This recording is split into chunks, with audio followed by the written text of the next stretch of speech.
In last year's Western Conference Final, the Phoenix Suns played tough, taking the Lakers to 6 games, but LA persevered and advanced to the championship. The series against the Celtics was a classic, going 7 games, but the Lakers came up short, a defeat that still hurts.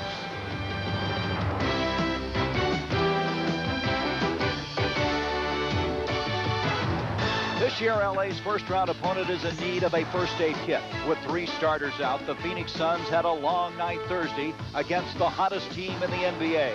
Sparked by a playoff record 45-point first period, the Lakers rolled all over Phoenix. They could roll all the way to the championship.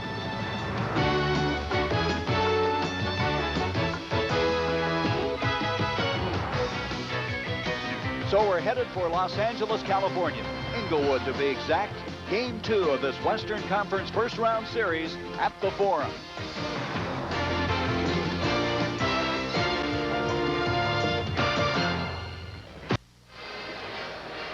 From the fabulous Forum in Inglewood, California, game number 2. Let's take a look now at the starting lineups. The Phoenix Suns coming in here, a team decimated with injuries. John McLeod has been the coach of the Phoenix Suns for 12 years, over 500 career wins this season. His lineup has changed. Charles Pittman had 22 points, a career high Thursday. Sanders had 20. Adams having his best year. Humphries, who grew up near the Forum, and Macy, who's the NBA's leading free throw shooter. Pat Riley in his 4th year. This may be the best team he's had. Ramble's an excellent rebounder. Worthy, that quick spin move. Kareem, the all-time leading scorer. Byron Scott, the three-point man. And Magic, he makes it go. And the officials, Daryl Garrettson along with Dick Bavetta.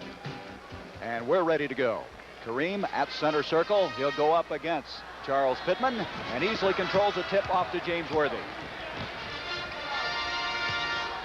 Magic Johnson, who had 19 assists in that game Thursday against Phoenix. Kareem backing in, and that's the new Kareem. He's been able to go left now the last few years. Well, the Lakers start the ball game the same way they did Thursday night, going right to Kareem, and he responds with an easy basket inside against Alvin Adams. Jay Humphries, the rookie out of Colorado, the #1 draft pick.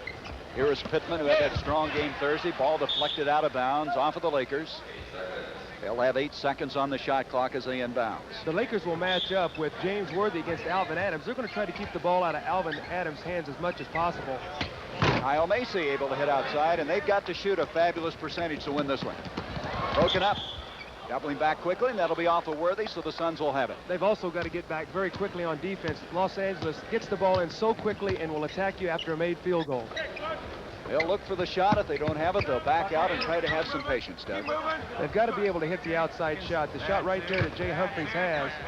And Alvin Adams on a fine assist that time from Humphries. Alvin Adams was really struggling on Thursday. He had 10 points, but he has had his best year since his rookie year, and there's Magic. They're going to let him have that shot. They want Magic looking to shoot the ball outside to keep the ball away from the inside people. They do need to get a hand in his face. Come on, Jake.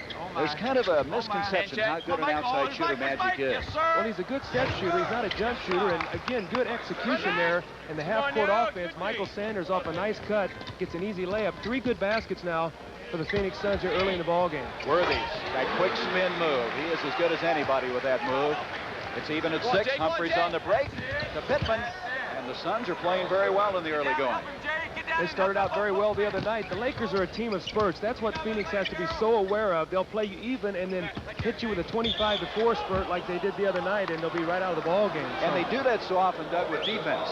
Well, that's the way you have to win in the NBA. You've got to be able to stop people during a stretch of time and then capitalize. And the Lakers, the Celtics, the Sixers, Milwaukee, your elite teams, all are able to do that. That foul was on James Worthy, our first foul of the game. 6-8. The Suns with a 2-point advantage. 10 minutes to go in this first period. There's a reach in by Worthy. Dick Bavetta almost got run over. Look at that lean in. Is anybody better at that? Well, he extends so well, a lot like Julius Erving from the 76ers with that swooping move, but that's the denial pass to Alvin Adams. James Worthy using his quickness. Kareem playing Pittman. They'll keep him closer to the boards. Adams able to hit. They want to keep the ball out of Adams' hands because he's such an excellent passer. He sees the floor so well, and he's not afraid to make the pass. The guy's coming off the screens for jump shots. That has been one of his strengths his whole career. Well, Magic is showing him he can shoot that shot and hit it. That's 2 in a row. Anytime Magic Johnson is on the wing, wing today. Look for Phoenix to really try to drop off of him. They try to take away his entry pass into Kareem and also that cut he makes to the basket on a give and go with Jabbar. Boy, impressive start. LA's hit all 5 of their shots. Phoenix 5 of 6 thus far. Here's Sanders out of UCLA, and they continue to sizzle. And that's what they're going to have to do to have any hope of defeating this team who's won 18 straight here in the Forum. Worthy over the back of Sanders, picked up by Humphries. Jay Humphries to Adams. Adams on the move. Oh, that was a nice finger roll that time by Adams. Alvin Adams coming off probably his best year since he was a rookie. Runs the floor very well, and Pat Riley is going to want to get a timeout. Well, Riley wanted to see what they're going to do because he wasn't sure after Thursday night if, in fact, they would come out and run or slow it down. And we have a 20-second timeout, and Pat Riley, who has great rapport with his ball club. And here is the reason the Suns come in here so decimated. It looks like the MASH unit.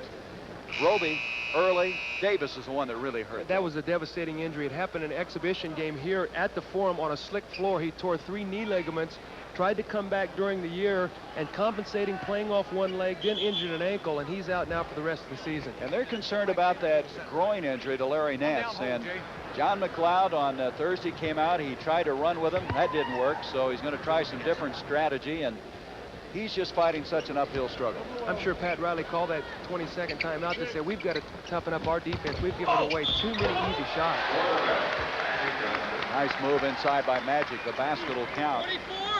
It's going to go on Jay Humphries, the foul. LA now has missed only 1 shot, as has Phoenix from the field thus far. Well, we should not be surprised with good passing by either one of these ball clubs. They finished 1-2 in the league this year in assists. In fact, the Lakers set an assist record for the league this season. Johnson not able to get the 3-point play. Byron Scott out of Arizona State picking up Humphries. They've come out now into a trapping defense. The man-to-man was too soft, so they're going to show a little bit of a trap. Beautiful pass by Humphries to Pittman. That's what I think John McLeod feared, Doug, is if you do slow it down, then they will come out and trap you, and they're so effective in doing that. Well, the Lakers will not lay back. When they see you slow the ball down, they'll change their defense, come out and trap and pick up tempo. And the Suns spotted the open man and continue to get easy shots under the basket. That'll be off of Phoenix. Worthy will inbounds. Worthy wearing those goggles. He got hit in the eye by Rich Kelly and started wearing them March 13th. Byron Scott. Tipped up beautifully by Johnson. Kareem will put it away. Doesn't. Follows again, and he's fouled. The basket will count. So Kareem, the captain, will have a chance for a 3-point play. Well, coaches talk about multiple shot opportunities. The Lakers 3 shots at it here before they finally get it down. Kareem getting the shot to drop, and he'll have an opportunity now to finish off a 3-point play. But Gary, whatever level you're talking about, when you give up second, third shot opportunities, eventually it's going to pay off for you dearly. You said look at the field goal percentage and the second shot opportunities. You know how a team's playing. That's what I always gauge it on. The 3-point play. This is a 3-point shot by Macy. Tipped out to Rambus. Rambus just a superb rebounder. To Byron Scott, who led the NBA in field goal percentage from the 3-point area. You're looking at a very confident player in Byron Scott. He'll look up to shoot that jump shot at any time.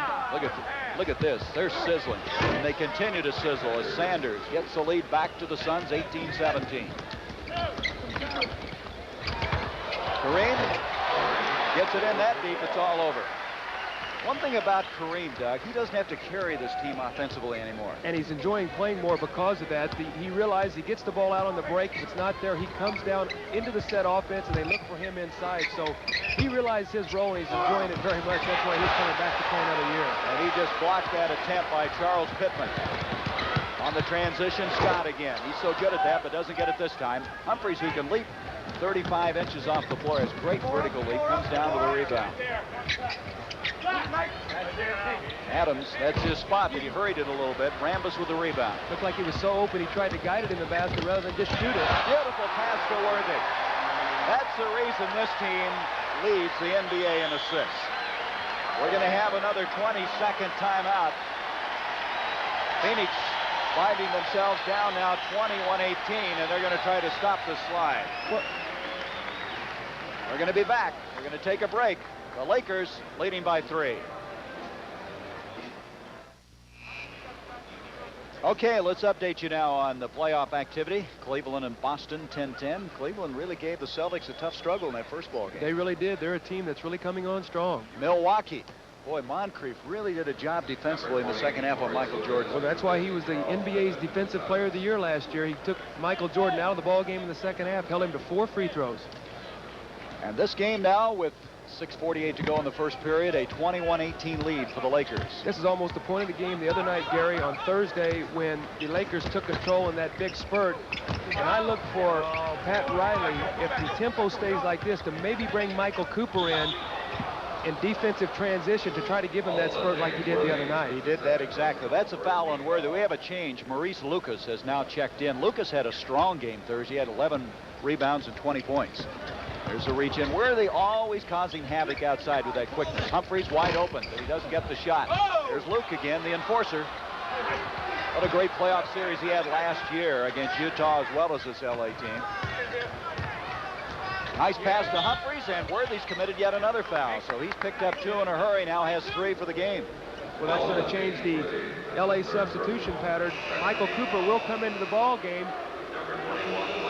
Utah was a surprise. They really came on. They had a 19-point lead, almost lost it, and then put them away. I believe their playoff experience last year that they got really helped them out in that series, and you're seeing Ralph Sampson and Hakeem Olajuwon in the playoffs for the first time, and there's so much to that first playoff experience, and Utah with Adrian Dantley really played well last night. We'll have highlights of that game from last night at halftime. You see Michael Cooper, the man you were just mentioning a while ago, is pecked into the ball game, and interesting to see now if he can maybe get the spurt started for the Lakers. Well, he'll do it defensively. They'll trap more with him in the ball game. Also, he gets back so quickly on defense, which keeps teams from getting easy transition baskets. And in the playoffs, you can't give up easy baskets.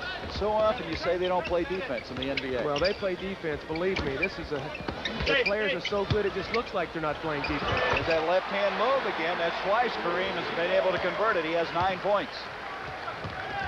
23-20, the Lakers by 3. Luke on the move, and he traveled with the ball. Luke didn't agree with that particularly, but they're going to give it back to the Lakers. That's the second turnover against the Suns. Here is Cooper into Kareem. You see the double, triple team action they got on him. He'll load it up again. Adams really giving a lot of height away. Here is Magic out to Byron Scott. Kyle Macy on the rebound. Humphries, that's a tough shot at best. And we're going to have a loose ball foul coming up. Mike Sanders trying to come over and recover and committing the foul. Jay Humphries made a strong move to the basket. Michael Cooper made him change the shot, but I'm sure John McLeod would like for him, if he didn't have an uncontested shot, to bring it back out. That plays into the Lakers' hands when you start getting into that kind of tempo and taking tougher shots. You can really get lulled into that, can't you? Oh, they make you feel like you're scoring right with them, and you look up at the clock, and all of a sudden you're down 15 points. Here's Magic posting up on Humphries. Michael Cooper. Rebound by Kareem.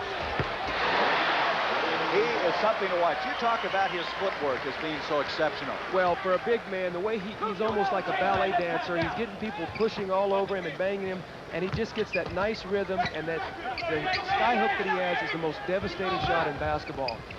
There is Lucas on the drop step move, and he's fouled. Rambus coming over to try to help on the play.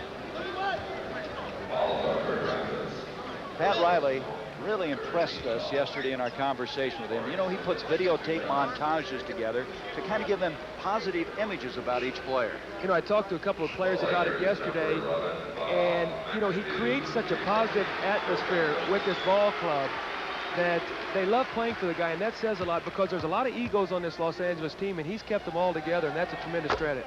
Bob McAdoo replaces Kurt Rambus in the lineup as Luke is able to convert the first free throw. Bob McAdoo will give them a better outside shooter. Phoenix has really been packing it in, and Bob McAdoo, a better outside shooter than Rambus. Let's look to see if they run a play for him to maybe get him a quick outside jump shot. McAdoo was deadly in that series last year against Phoenix.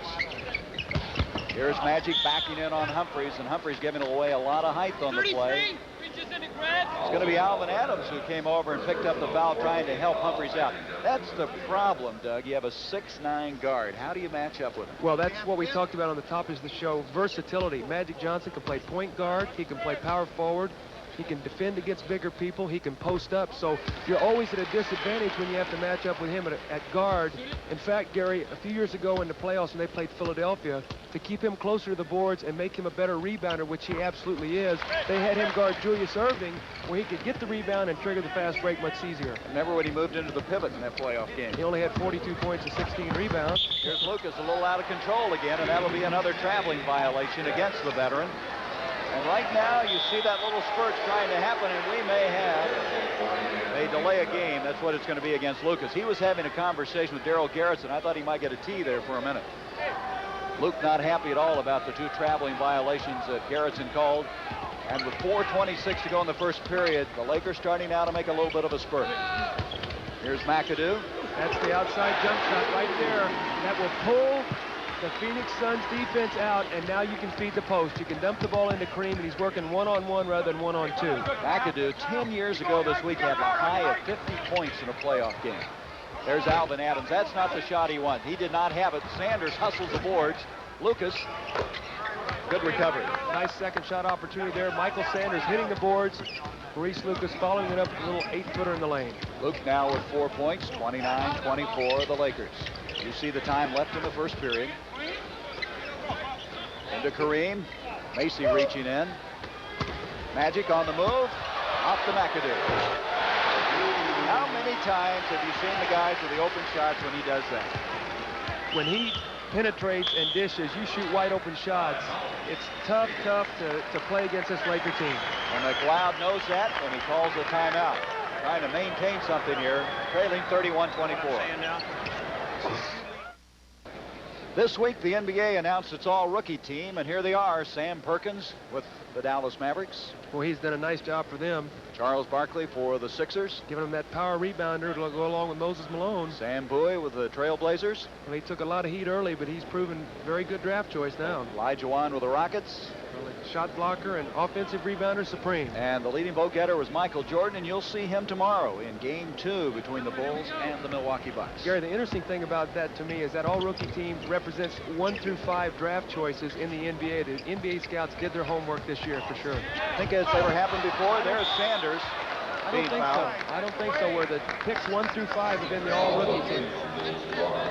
Foul is on Kareem, his first. Sanders will go to the line. Sanders is quite a story coming out of the CBA. In fact, the Suns have gotten some help there from Holton, along with Pittman. Sanders, it's been a route that's helped him out. He was playing with the Sarasota Stingers a year ago.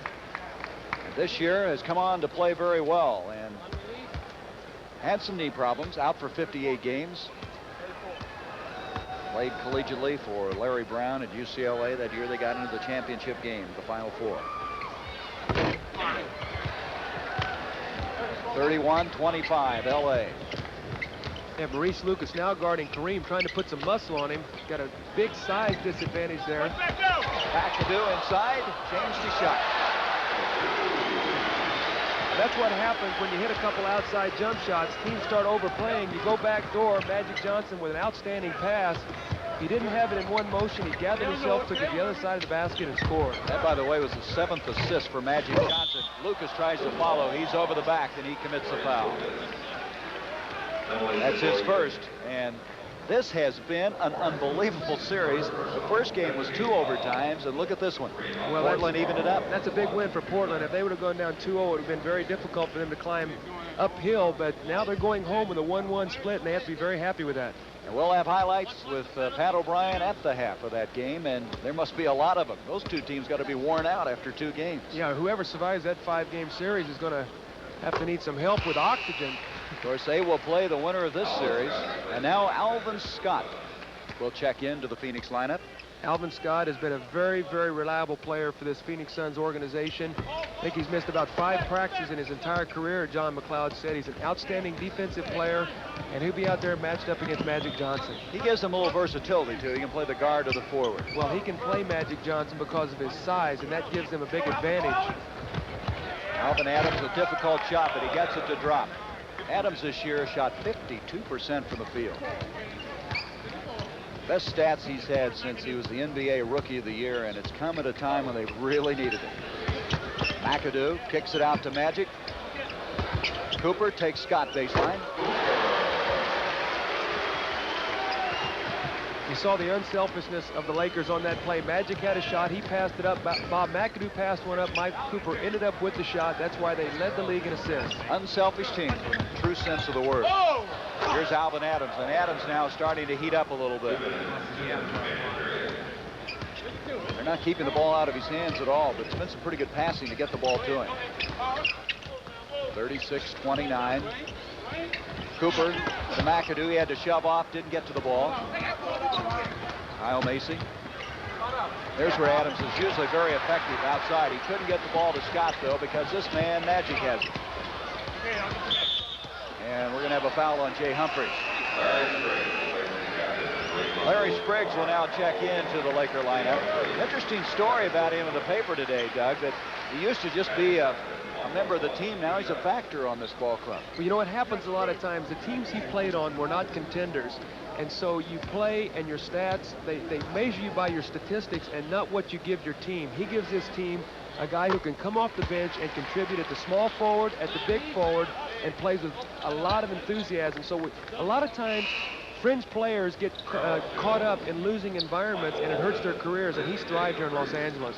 They have some changes now for the Suns. Charles Jones and this man, Mike Sanders, will be checked at. Michael Holton will be checking into the ball game. Jones re-injured his ankle Thursday, and there were some questions whether he'd play today, but the rookie from Louisville is in there. Here he is with the ball. Good. Los Angeles showing full court defensive pressure. They forced the turnover. That's McAdoo who reached in. Off to Cooper. Scott blocks it very nicely. Nice recovery by Alvin Scott. And that's some of the defense that he can give him at 6'7". Well, the Lakers have creeped to a 9-point lead. We're watching the game here, and you feel like it's almost an even ball game. You look up, the Suns are down 9. They've got to be very careful now to not turn the ball over, come down and execute and get a good shot. Lucas reaching around on Spriggs, and Spriggs loses it out of bounds. 4 turnovers against the Lakers, 5 for the Suns. 1:13 to go, first period. See if the Suns can maybe spring Kyle Macy for a jumper coming down off the screen. They don't need to get the ball to him. That's the turnover I was talking about. Scott, he's fouled. Michael Holton committing the foul. Byron Scott, you had the chance to coach him when you were at Arizona State. Well, a talented young man, Byron Scott. He came in here in very adverse situation. He was traded for Norm Nixon, a very popular player. He's an outstanding leaper. He takes the ball to the floor or to the basket very strongly, but he had a bad rap on him in college. People felt like he had an attitude problem, but I had the opportunity to work with him, and he is a terrific young man, and he's just developing every year into a more quality player. And I think that in the near future, he's going to be an NBA All-Star. The thing that Magic was telling us about him is how strong he is. He can shoot the ball from any range. Also, too, in talking to Magic yesterday, he knew the strength of every one of his players, liked the ball, how they liked it in their hands, and when he should get it to them. That's why Magic Johnson is the epitome of the point guard in any level of basketball. 40-29, the Lakers kind of quietly taking this lead. Lucas not able to drop it. Here comes Coop. Scott to McAdoo. McAdoo will follow. You think they're going full speed, and then they get just a little extra spurt. Forcing turnovers. Here's a charge. Oh, I think they called a block on Michael Cooper. Cooper flopping around on the floor in dismay over that particular call. Garrettson warning him to just lay off, stay away from me. I think the best compliment ever paid to Michael Cooper was by Larry Bird. He said he's the toughest guy to guard me in the league. And that's saying something from a Larry Bird, because normally he doesn't dish out compliments very easily. Holton, one of 3 UCLA players on this Suns team. The point I was making a while ago, Doug, is that you think that they are running breakneck speed, but there seems to be an extra overdrive that they have left, and that last play was kind of indicative of that. Well, I think it also shows, again, their versatility, because they had 5 men on the break. They had 4 of their smaller players down the floor. The shot was missed, but Bob McAdoo, now playing in the middle, was a trailer. He got the offensive rebound and scored, so they had 5 people in on that last fast break. Holton, an excellent free throw shooter, hit them both. He was shooting 81% in the regular season. This has been a very high-scoring first quarter, almost the same as the other night when it ended up 45 points. They tied an NBA record again tonight. Rebound by Scott. Holton will come down, and they'll take the last shot now of this first period. Holton, three-pointer. up by Cooper, and we have come through the first period of play in game number 2. And the Lakers with a 42-31 lead.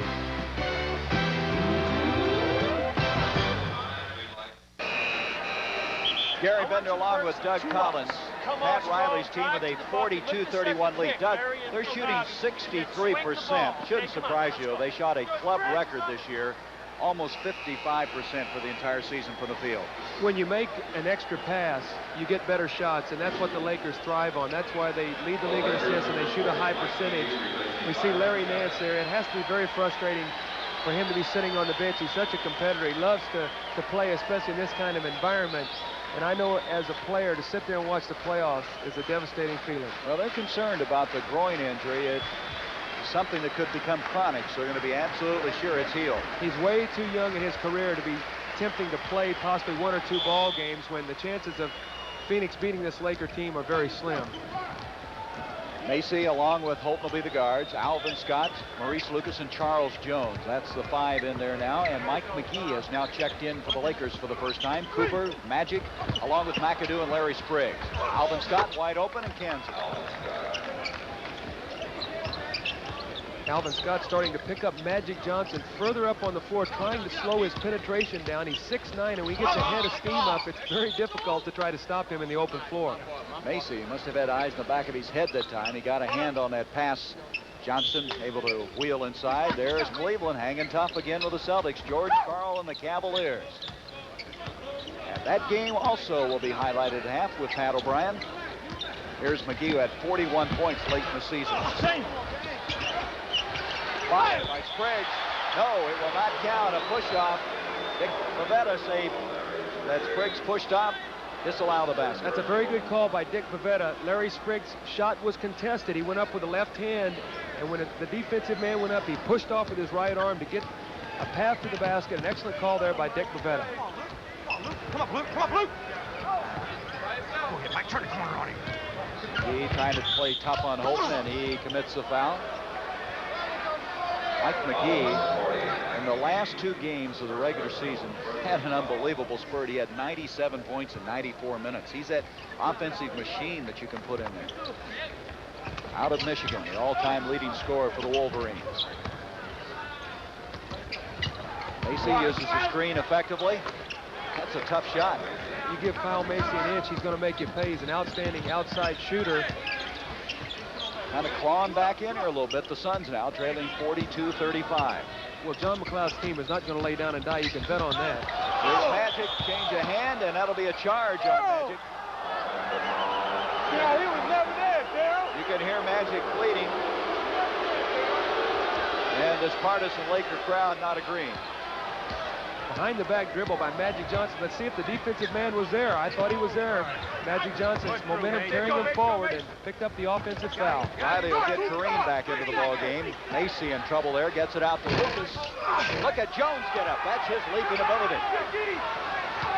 Jones, a quick, very powerful leaper off to McGee. And there they didn't get back. That's the first time they haven't gotten back on defense. Magic Johnson just runs the ball down your throat. He makes you pick him up, and when you do, he dishes off. Mike McGee that time didn't even have to jump. He was so wide open. You can hear there's some yelling going on. They think a little close in the guarding department, but nailing that was Macy. And Macy has to have a big game for them to stay close. He can shoot the ball well, and they're running a lot of screens for him now to get him open, and he's responding. McAdoo again. He can shoot that baseline shot with anybody. I played against Bob McAdoo when he was in his prime at with the Buffalo Braves. He was capable of getting 50 every time he stepped down the floor. He led the league 3 times in scoring. And I didn't know you were that old. 73 through 76 is when he did that. In fact, we played him in a playoff series one year, the little mini series, and it was one of the most exciting series I ever played in. They have a foul push-off on the play. It's going to be Alvin Scott, who was pushing as he was moving on the screen. He was trying to set it up for Lucas.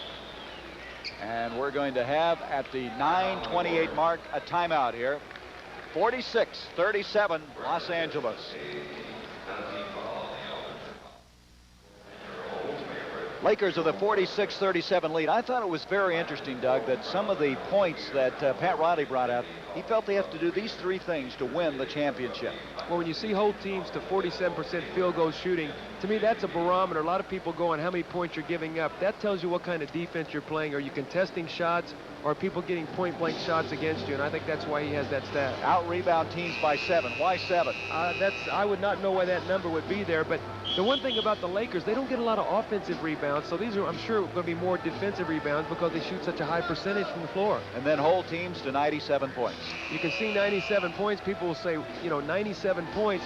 In the playoffs, you see the scores start to come down because every shot is contested, every loose ball, you see bodies on the floor, and there aren't many layups in the playoffs as you get to the championship series. Pat Riley, who was a broadcaster, then became the coach, has really grown into this job. And I think we may have said this earlier, but he really has developed closeness, a real rapport with his ball club. This is a very sensitive team that he's coaching. You look out there and you see the superstars, you don't realize the sensitivity of his players. McGee leaning over and with good body control, able to get his 4th point of the game.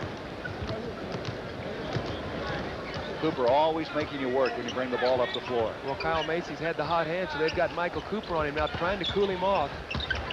Here is Jones.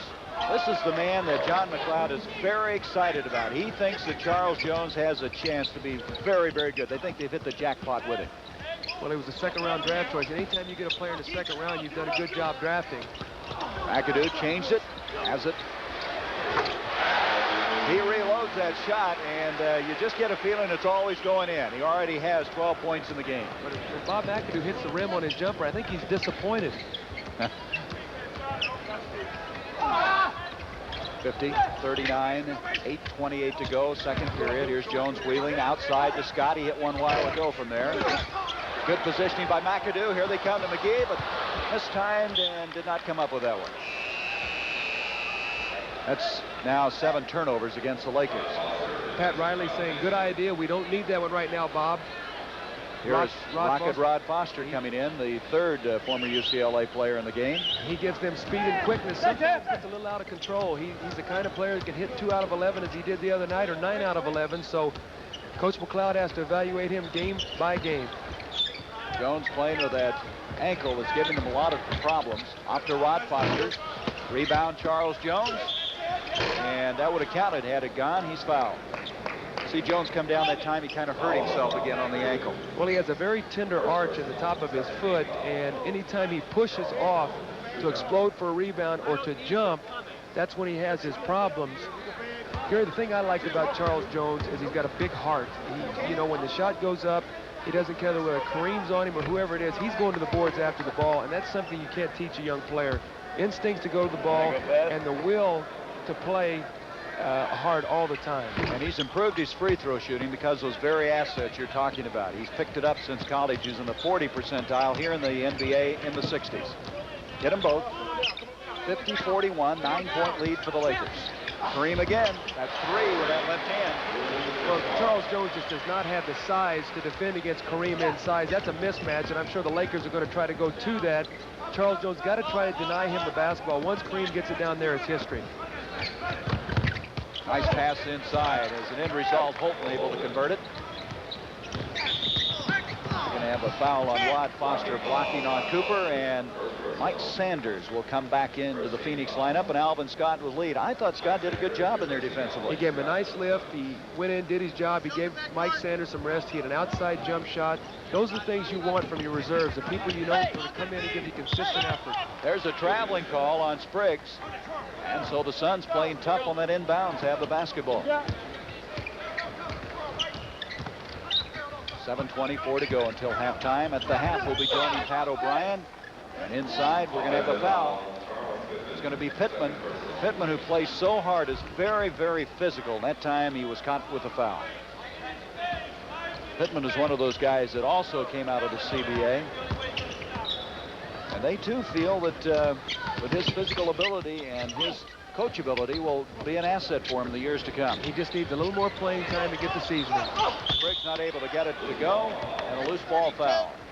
It's going to be Pittman again, picking up yet another foul, and he has 3. You have to be aware of Mike McGee on the offensive board. In his 4 seasons in the pros, he's had more offensive rebounds every year than defense, so you've got to be aware of him on that offensive glass. Inside to Kareem, and he in deep on that one. I think he was deeper than he thought he was. Pittman, McAdoo cleared out. He said, I'm not going to stop that drive. Well, you're not going to take that charge. If you do, they're going to be picking you up out of the 10th row. Charles Pittman had one thing on his mind, that was go to the basket, and Bob McAdoo realized it and said, take it, big fella. Well, he had that career high of 22 Thursday. He had previously a 20-point game of the regular season, so he's getting some very valuable playoff experience. McAdoo counters at the other end. Team points for the veteran. When Bob McAdoo comes into the lineup for the Lakers, Pat Riley told us yesterday that he customized his offense to take advantage of his individual abilities. That was a superb assist from Foster to Pittman. Suns are playing a very fine basketball game. Well, they're hitting the open man, and they're executing. They're very crisp with their passing. Cooper not able to get it. We have a shoving off foul inside. Larry Spriggs. Well, coming up, the International Race of Champions Series on CBS next Saturday with a race from Daytona International Speedway, as we're going to have the likes of Cale Yarborough, Mario Andretti, and A.J. Foyt. Next Saturday, 1 o'clock Central, 11 o'clock Pacific. Timeout. We'll be back. Beautiful place that is down there. This game has been very well played. Both teams shooting extremely well. The Suns shooting 59%, the Lakers 62%. The Suns have been very crisp in their half-court execution. That's why they're shooting at high percentage. They're getting good shots. Sanders on the spin move. Green comes down to the rebound. Give it to the man who runs the show. Well, you see, anytime Magic Johnson is in the middle of the floor, they get him the ball there so quickly and run the floor because they know he will give him the ball. He had 24 assists against the Suns last year in that playoff series. That's a record. There's a deflected pass. Nice job by Sanders, collapsing back. And we're going to have a foul on Magic, reaching in on Holton. You think Magic isn't playing hard? Everybody said this series is over, but you wouldn't believe the way he's playing. And talking to him yesterday, saw some depth in him that I never realized he had. Well, he's a guy who, you know, came out here with statistics out of college and picked up right where he left off. He's been the playoff MVP twice in his career already. Willis Reed, the only other man to ever do that. Kurt Rambis has checked in, but Magic very nonchalantly talking about the team. He sounded like a coach, didn't he? Baseline, Sanders. Magic comes out of there with it. To Kareem, Rambis did not see the ball. The other end, Jones, Sanders. And this is a scrappy, determined Suns team now that's cut it to 5. Very unselfish play. Charles Jones actually had a layup. He kicked it back to Michael Sanders. You gotta like the fact that Phoenix, after losing by 28 on Thursday, didn't come out here and just cash it in, tank it in. They have played hard, and they're playing a team that could win it all. This by Scott. Todd Foster on the pull-up jumper. We have a ball game right now of 3 points difference with 4:40 to go in the first half. Pat Riley cannot be happy right now with his team's defensive transition. Phoenix is really doing a job getting the ball down the floor, getting good shots before Los Angeles can open up or spread the floor and get their defense set. 3-second violation on the Lakers. That sometimes will indicate to you you're not moving well off the ball, and that might concern Pat Riley. Michael Cooper will be checking into the ball game. If the Lakers have a weakness, sometimes they score so easily, they get very lax getting back on defense, and I think they've fallen prey to that right now. They've been scoring so easily. They've also allowed Phoenix to do the same thing. There's another wide open jump shot. Byron Scott was caught in a pick that time and couldn't get to Foster, and Foster's nailed 2 in a row. And believe it or not, we have a 1-point game. And timeout. The Lakers, Pat Riley wants to restructure some things. A surprising Suns team down by 1, 4 to go in the first half. At the half. John McLeod, John Wetzel, and Al Bianchi. His Bearing Trust has engineered a 1-point difference in this game, and I don't think anybody expected that. Well, the Suns have done a nice job defensively. They've forced 7 turnovers in this quarter. They've led to 10 points. They've only turned the ball over twice, which has led to 2 points for LA, so that's an 8-point difference caused by turnovers. Kareem made that look easy as he gets a roll. That's the most frustrating thing. You play so well, you work so hard, and they've got almost an automatic 2 when they want to go to him inside with Kareem. He has 16 points in the ball game. See Kurt Rambis denying the ball to Alvin Adams, trying to force him out on the floor to break down the rhythm of that Phoenix offense that is executing so well right now. Bruce Foster's been hot. Doesn't get it. Jones is fouled by Kareem. And again, you see the explosiveness of Jones to get up in the air. And here we have a score with Boston leading Cleveland and the Cavaliers, who have got off to such a disastrous start this year, and then only to make the playoffs and now playing the Celtics evenly. Where they are so different. They have the same team, the record right now that Phoenix does, 36-46, but the difference is Phoenix got off to a great start, and then injuries decimated them, and they got into the playoffs because of their great start. Cleveland, on the other hand, got off to a miserable start. They were 2-19 after 21 games. And in fact, since the All-Star break, they have like the 6th best record in the league, so they're no fluke right now. They're playing well. Jones has hit 4 in a row from the line, and after watching him play at Louisville, I never thought I would see that. He had a miserable time in college shooting free throws. In fact, you did the game the day they changed the rule because of the intentional foul, did you not? That's right. He was the man they were fouling. Here's Kareem again. Kareem now starting to impact this game more and more offensively. He has 18 points, 58-55 LA. Just over 3 minutes left in the second period. Back door, Adams. The execution has been superb. Alvin Adams caught the ball in one motion, took it all the way to the basket. Kareem again. Nothing Jones can do when he gets it that low. See, he scored 3 straight times from point-blank range because of the matchup, and LA knows that. They're going to go right to him right now and get themselves established back in this game, and John McLeod is aware of it as well. Kareem in this game has hit 9 of 11 from the field, and they've all been almost at point-blank range inside. And that last one very indicative of that, as the Suns have Who's playing the outside guy? Listen. Who's playing outside? What you got? Okay, now you got to get off of that. Mike. We can't get that shut down now. You see what we're saying now? In other words, Mike, if you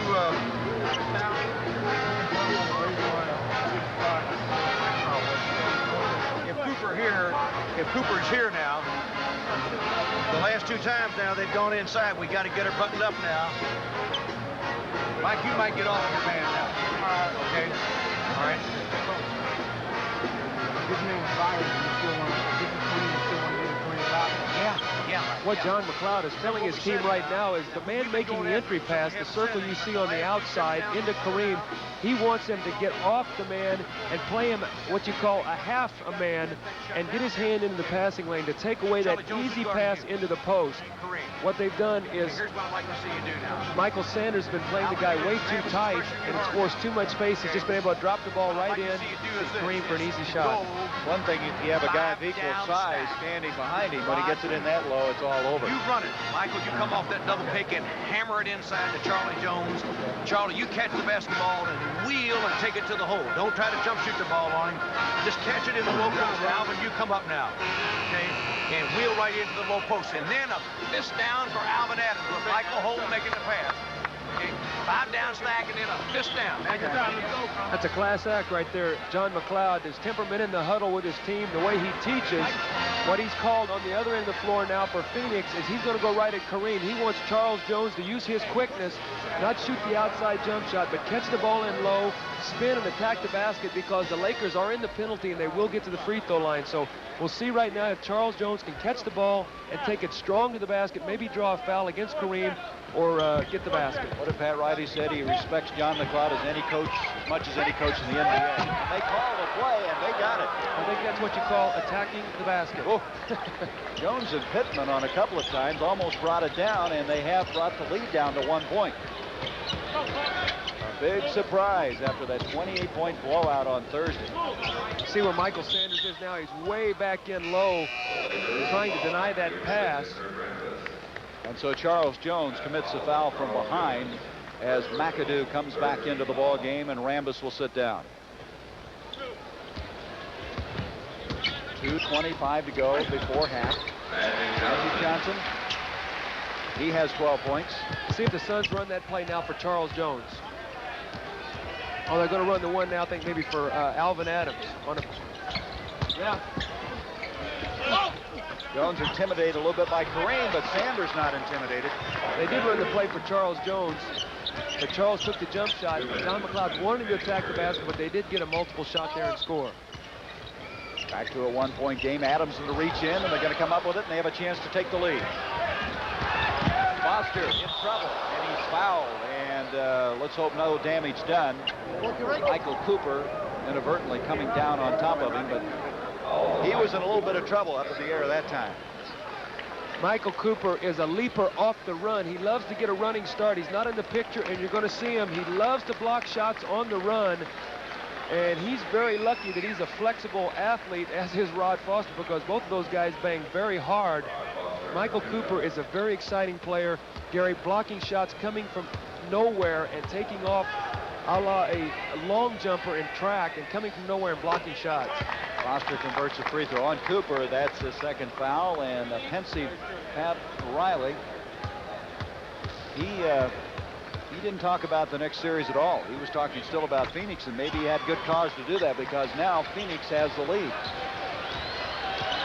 See if Magic Johnson tries to go inside against Rod Foster. You got that one. You talk about a mismatch. You got 6'9" against 6'1", not to mention the bulk of those two. Well, the problem with that too, Rod Foster on the cut that Magic Johnson made, he turned his head, and he was actually in a pretty good defensive position, but the offensive man just whipped the ball right over his head. In defense, you're taught to see ball man at all times, and Rod Foster lost track of the ball. Magic with a three-point play gives the Lakers a two-point advantage. You see the time left in the first period, or I should say the first half. Lakers half-court track. Here's Adams. That's the shot he wanted. That's the shot the Lakers wanted him to take, too. A quick shot off of one pass to give him this transition game. Magic on the move inside. He wanted the roll. He wanted that ball to go in. What enthusiasm he has for this game. That foul is going to go on Charles Jones, his second. Magic Johnson always aware of who's playing him. He also does a great job of running his own defense or running the defensive people into their own men like he did that time down the floor. But he's so flexible, Gary, because if he's got a smaller guard on him, he'll post him up. If he's got a bigger play him on him, he'll look for penetration to get in the lane and dish. And that's the flexibility and versatility that makes this Lakers so strong on the transition game. So after taking that one-point advantage, Magic now has spurted the Lakers to a 67-63 lead. There's McAdoo with the steal off to Cooper. And that's one of those patented moves that they can make on you. Suns need to hold it up here. They're getting a little bit scattered right now. They don't want to get into this tempo. That's the Lakers. There they go, another turnover. Byron Scott. After playing so resourcefully, so intelligently, all of a sudden now the Suns have lost it. That's what this trapping defense do. There's another turnover. Going to be a foul, however, on Kareem. Kareem with the rejection. That would be his third. Worthy already has three, and Kareem didn't think it was on him. He just found out it was. Magic shaken up on that play. He was on the other side of that double team and hit the deck. Magic actually came over to take the charge. Michael Holton's going to take it to the basket. Let's watch Kareem. Kareem blocked the shot cleanly. And now watch the finish of the shot. Michael Holton, his knee in Magic Johnson's chest. But Gary, in the last sequence, in the last minute and a half, the Lakers, a team of spurts, have done exactly what they wanted to do. They got Phoenix playing at a quicker pace than they wanted to play. They converted 3 turnovers into 3 layups, and a 1-point lead turned into an 8-point deficit in about a 2-minute period of time. That's the team of spurts that Pat Riley talks about. The only thing they didn't want was to get Kareem with his third foul, who sits down now. Holton hits a free throw. You work so hard to stay even. You expend so much energy, and then all of a sudden they just leave you again. Well, they score so easily. That's the deadly thing in basketball, is when you score easy shots, and the Lakers just will keep running it, and they're relentless. Holton gets both free throws. That may have stopped the bleeding for a little bit. 71-65. There's a 63-62 lead, and all of a sudden they spurted on him. There's Scott. That basket will count. He's fouled by Holton.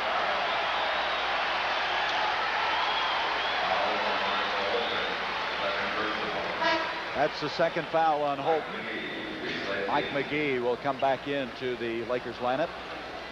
Magic will sit down. Magic was rubbing his cage area, his rib cage area. I think that's the second foul on Holton. Mike McGee will come back into the Lakers lineup.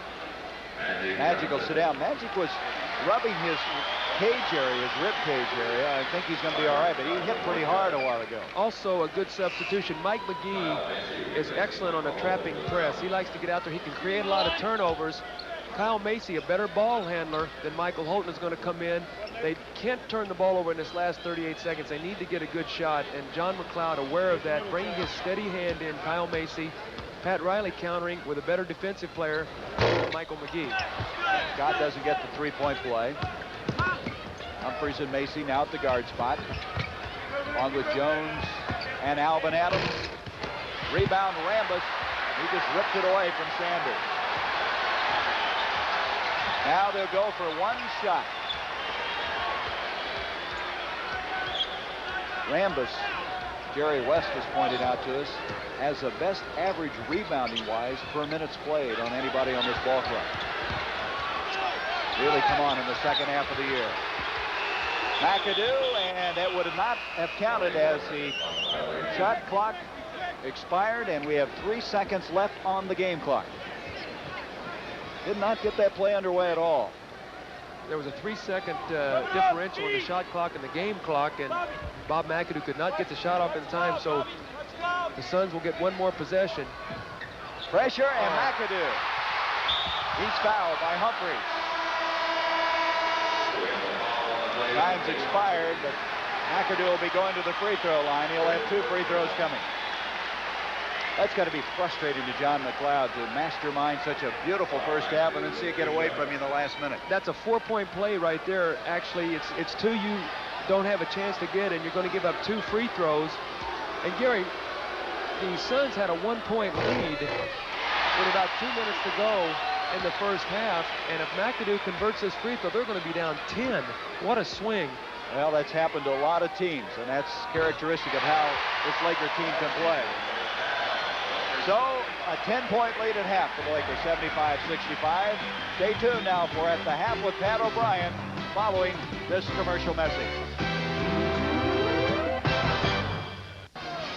Los Angeles Lakers with a 75-65 lead at halftime over the Suns. The Suns had that 63-62 lead and 11 unanswered points. The Lakers back to top. Well, the Lakers did it with their half-court trap, and Phoenix got a little bit careless with the ball, and it was 11-0 spurt, and now we've got a 10-point game. But Phoenix played very well. They've got to see that they can win this basketball game. Well, the shooting was just very, very good in the ball game. 67 for the Lakers, 56 for Phoenix. But the guy that really made that spurt work for the Lakers was the veteran Kareem Abdul-Jabbar. He had 9 of 11 from the field in the first half. Well, when the Lakers got in trouble, they called timeout, and they said, look, we got to get the ball inside to Kareem. He's got a mismatch against Charles Jones. The ball went inside to him 3 straight times for scores. Good inside position here by Kareem. He was going to realize his height advantage, a little dribble to get his rhythm together. Nice left-hand hook shot. 3 straight baskets. We got another look from another angle. Charles Jones trying to front, could not get a hold around in front of him, and Kareem with another layup. Those easy shots like that will kill you. Doug, you analyze this first half. I don't know if the Suns can play any better than they did, and they're still down by 10. No, they can't play any better. Especially they can't shoot any better, and I'm sure that they'd like to replay the last 2 minutes of that first half, and they could have gone in either with a lead or maybe only down 2 or 4.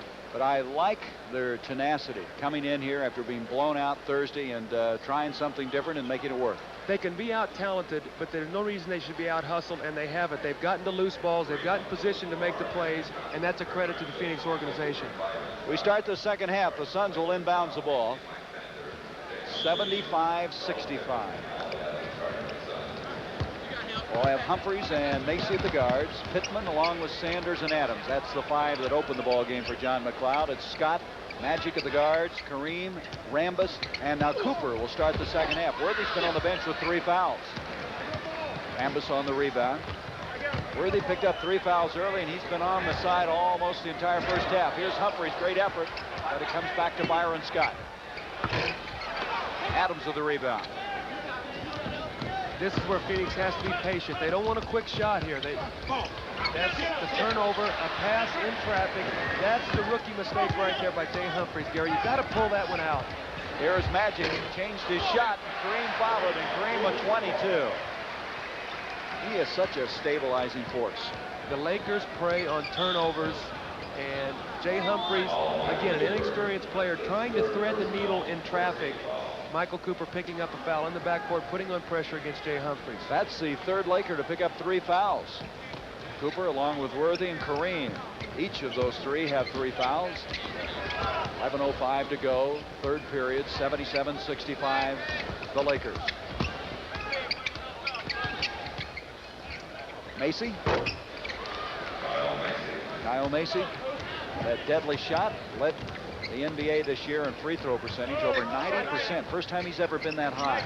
He was concerned he wasn't going to have enough attempts. There's Rambis. It wasn't pretty, but it's effective, and that's kind of the bottom line on Kurt Rambis. He's not artistic. Play within your own limitations, know your strengths, and help your team, and that defines Kurt Rambis. One of those guys coming from overseas that had such impact in the NBA there for a couple of years. Remember Ivoroni? Adams and Rambis came down and made contact. 31, push it. Rambis picking up his second personal foul. Second team foul now against the Lakers as Sanders will inbounds. See if the Suns can free Kyle Macy for a jumper against Byron Scott. I'd really like to try to get him the basketball. And there's a foul inside on Sanders, and there's that Boston-Cleveland game. No, 3 seconds in the lane they're going to call on that. Still very, very close. It's been that way all day long, as was the game 1. Mike, which side? Back Sanders. Kareem. He's hammered. Usually you don't see Kareem take that step like that. He'll put it up from outside, but he tried to get a step closer. Kareem getting low post position against Alvin Adams, who's working hard to try to front him. Kareem, such a big target in there. He gets his hand up, and Michael Sanders coming over to give help, sandwiches Kareem on the drive, and I think Mike Sanders right now is feeling the brunt of a knee in the thighs. He's limping back to half court. He sure is. He's shaking it off. He committed his second personal foul. You know, you look at the stats, as this is Sanders, a man that has been hurt. Kareem was 38 years old this week, and his stats picked up in every department. 60% from the field goal range, 73% free throw, averaged 22 points. He's getting better with age. Well, you could just see him having fun yesterday at practice. That's a lot to say for a guy who's been in this league 16 years and has practiced as many times as he has. Broken up, Cooper to Scott.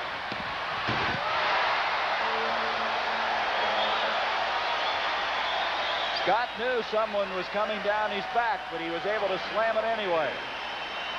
Quite an athletic move by Byron. It's 83-67 LA.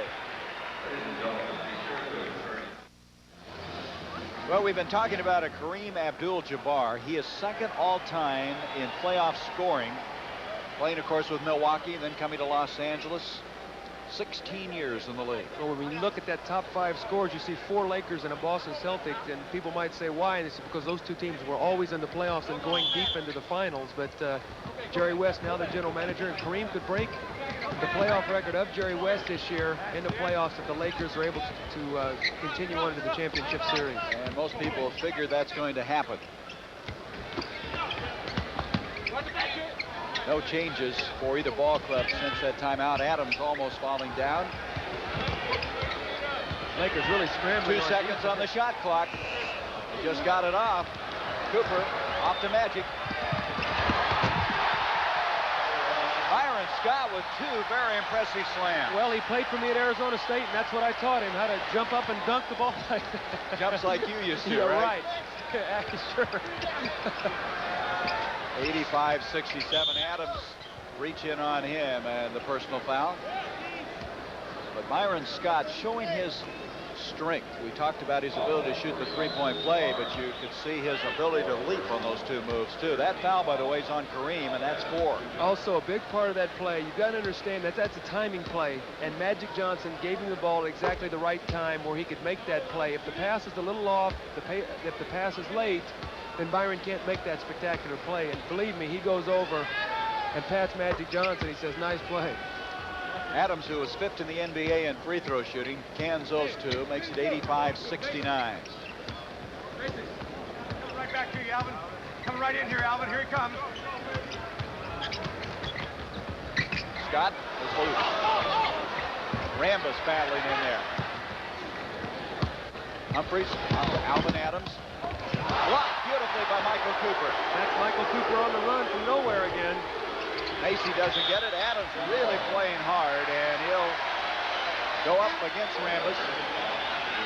Let's look at the block now on Cooper. Well, you don't see Michael Cooper in the screen, and here he comes.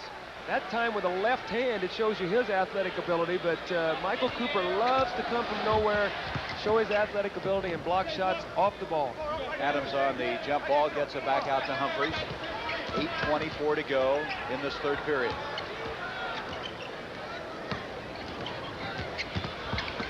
Alvin Adams in trouble there. Had to get rid of it. Scott's got it. Scott is putting on a clinic right now. Beautiful break.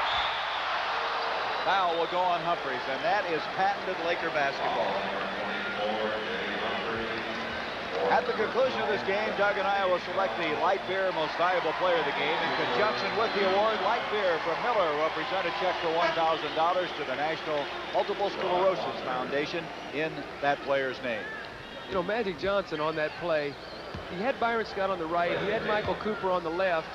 Michael Cooper just made a good defensive play. He had just given Byron Scott 2 dunks.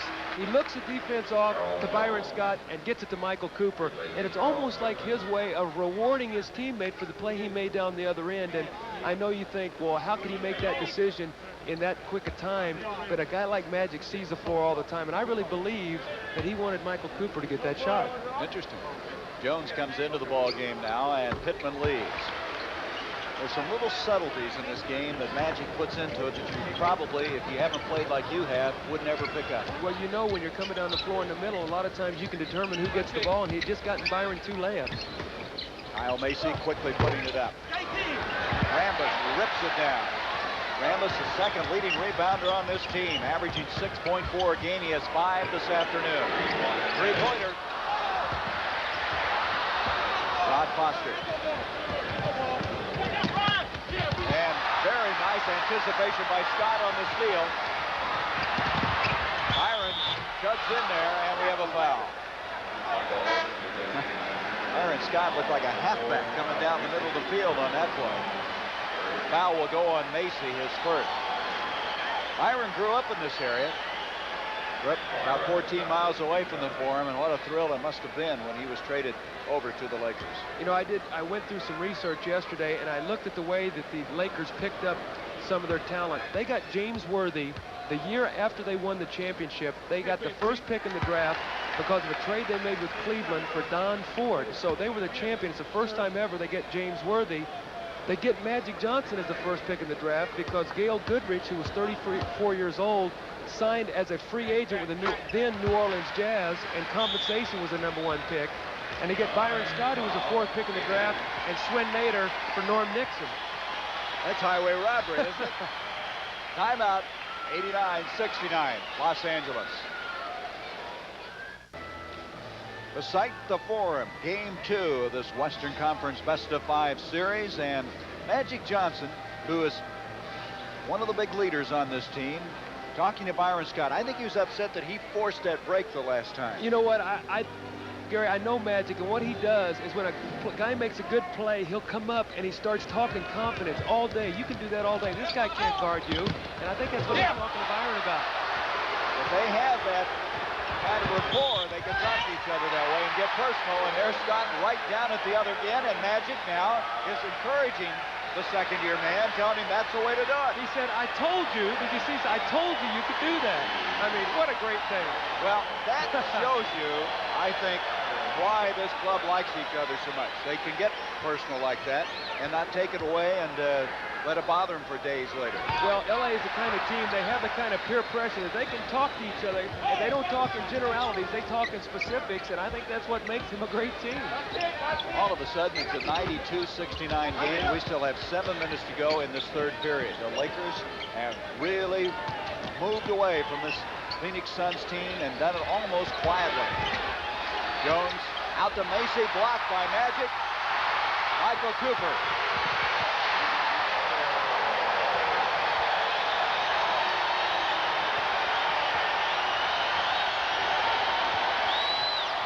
Gary, the scary part about this, the Suns, with 2 minutes to go in the half, are winning 63-62. The score is now 94-71. They've been outscored 30-something to 7 in about a 7-minute period of time. And they've done it so many different ways. Well, block shots, defense, transition, jump shots, you name it, they've done it. But you look back to Kareem when he kind of stabilized them there at the end of that first half, getting 9 of 11 in the first half. Now here comes James Worthy coming back in. He was down early with 3 fouls. He'll replace Kurt Rambis. Kareem is that momentum stopper that every great team has to have. Boston has their Larry Bird. The Philadelphia has Moses and Julius Erving. Milwaukee has Moncrief and Cummings. A guy you can go to when you have to have a basket, when the other team has made its run to, as you say a while ago, Gary, stop the bleeding. And that's what Kareem did 3 straight times down the floor. Lucas has come in now for Phoenix. McAdoo, who was outstanding in the first half. Well, you know, 16 in the first. That's right. Worthy gets 3 fouls. He goes down to the bench, and McAdoo comes off the bench. He now has 18 points. Here's an interesting statistic, Doug. Los Angeles has scored 28 points off of the fast break. Lucas in trouble into Adams. Adams working hard, has 2 back-to-back baskets. And Magic Johnson has committed the foul, and that will be his 3rd. Understand the Celtics now have made a move, and they have. 81-70 over the Cavaliers. It was Boston, LA in that classic last year, the championship series, and Lakers have not forgotten that. You know, they have not forgotten it, but yet they didn't talk about it this year. Magic said, we all understand it. We know what happened. We should have won. There's no need to talk about it. Let's just go out and do something about it. There's the fast break points we're talking about. Well, it's a 22-point game. Yeah. It's a 22-point game, and a 22-point difference off the fast break. 5.5 to go, 3rd period. Jones backing in on Worthy. Adams, nice pump fake. Alvin's playing very well in the second half, now with 21 points. What a consistent player he's been this year. It's the first year ever he's played all 82 games in his career. In a year when no one else could seem to stay healthy. Byron Scott has just had a superb second half. It's fun when you play the game like this. Get into that zone where everything that you do turns out right, and you don't want the day to ever end. I wonder how many people remember how well Phoenix played him for half of this game. Well, that's just it. You know, you start singing the praises of the Lakers, and there are many, and you don't want to downplay the fact that the Suns have come out here and just put it all on the line today, because everybody's talked about the fact that, you know, this series is going to be a blowout, and the Suns have tried their hearts out today and just run into a team that's got more talent. Kareem, 16 years, and he came out and practiced and was having as much fun as the rookies were. He said he wants 2 things in his career that he's not achieved. He wants to make a 3-point shot, and he's never been the playoff, or excuse me, the MVP of the All-Star game. Adams tried to come up with it. Worthy is there. Jones brings it down. Michael Holt has just checked into the ball game. His lean in. Adams follows. Lucas. Batted out by McAdoo. Look out. Oh, what a collision between Cooper and Macy. Cooper is not getting up right now. Boy, they had quite a collision, and looks like Macy cut his left ear. He's standing to our left. A loose ball. Michael Cooper sprinting after the loose ball. He tries to avoid Kyle Macy. They collide, and Michael Cooper took it in the chest and the face, and Kyle Macy on the ear. Cooper's going to get up, and that's good. That's the one thing, Doug, that you wonder in a long playoff series, you can keep everybody healthy. You know, yesterday as we talked to Pat Riley, he said that on the bench the other night, he heard some of his teammates going, hey, don't get hurt. Whatever you do, stay out of there, when they had a 40-point lead. And he said when that happens and you start letting up, that's when you do get hurt. This was just an extremely aggressive play here. The 2 guys went at it. And if Michael Cooper had let up, or Macy would have let up, one of those guys would have gotten hurt. Cooper out now with the 8 points. Larry Spriggs has checked into the ball game. 4:24 to go in the 3rd period. Lucas against McAdoo. They're getting beat, but obviously haven't given up. 98-80 count. Look, you got this. Show, Luke, show for him. It's your Mike. It's your Mike. That's it, Mike. That's it. Jump that pick, Mike. Briggs rejected that time by Jones. Holton's giving chase. And again, that's indicative of how the Suns are playing. They are going after the loose balls on the floor. Tomorrow, Chicago. One game down to the Milwaukee Bucks. Michael Jordan against Sidney Moncrief. What a matchup that will be. Also, Don Nelson, my choice for Coach of the Year. That team was supposed to be in a rebuilding process, and they have a good chance of coming out of the East. Magic almost pulled that one off. He was fouled on the play. That trade turned out to be golden for Milwaukee, the trade they made with the Los Angeles Clippers. Well, they get Terry Cummings. We see now Boston and Cleveland. Cleveland's not going to die. They've clawed back down to within 5 points in the third period. But when you talk about the trade, you talk about Terry Cummings, what he's done for that team, but also to the other players. Craig Hodges, who's done a great job shooting the ball on the perimeter when they've backed it back in. And Ricky Pierce has gotten healthy now for Milwaukee, and he's played very well in the last 2 months of the season. So the two guys that were sort of throw-ins in the deal have also been very important to that Milwaukee Buck attack. Macy comes into the ball game now. They're looking his ear over, and looked to me like he may have received some kind of an abrasion or a cut on that left ear. Kyle is a tough guy. This was the first year he'd even missed any games for the Suns. He was out 17 games with all kinds of problems with the foot. Worthy. Really getting physical. Here's McAdoo. McAdoo with 20. They used to say in Buffalo, can do McAdoo, and he's doing it today. 101-80 the score. Foster. Rod Foster getting open against Magic Johnson. Here comes Scott again. He has been on a surge. 21 points in this game. He had only 8 at half. More than anybody, I thought he was the guy that really ignited this second half and has given us so much operating room. There's a reach in on Scott. Byron really had some a rap of being a troublemaker there for a while in college. Got that straightened around. As you see, they're looking now at Kyle Macy in the ear. And he stayed out of college ball for 1 year, and I know you spent some time with him trying to get that straightened around. Well, I tell you one thing. I spent 1 year with Byron Scott, and there was never a player that I enjoyed being around more. He was the first guy at practice. He worked hard. He never said anything.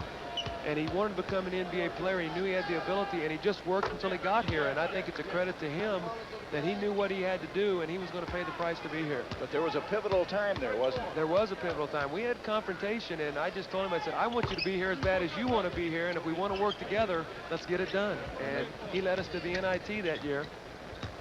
And now is obviously a very important cog to this championship drive for the Lakers. Ball. Less than 3 to go in the third period. Worthy. Alvin Scott committing the foul. So Worthy with the goggles. He and Kareem may set a new fashion trend in the NBA before this is all over. Timeout. 105-84. The Lakers. We talked about the fact the Lakers led the NBA in assists, but individually, Magic was second to Isaiah Thomas. Well, Isaiah Thomas broke Kevin Porter's single-season NBA record for assists, and ironically enough, those two guys are very, very close friends off the court, and two exciting players that came into the league when the league needed a shot in the arm, along with Larry Bird. And probably right now, the NBA is at its finest hour in terms of people watching it. They set attendance records this year, and people are very excited around the country about the NBA playoffs here on CBS.